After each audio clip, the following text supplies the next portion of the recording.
The atoms of the halogens have 7 electrons in their outer shell.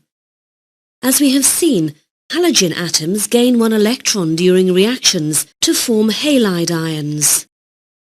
The results show that chlorine will displace bromine from potassium bromide solution. Similarly, chlorine will displace iodine from potassium iodide solution. Bromine will not displace chlorine from potassium chloride, but it will displace iodine from potassium iodide.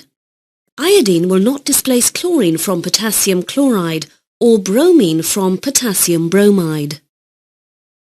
The halogens become more reactive the further up the group they are.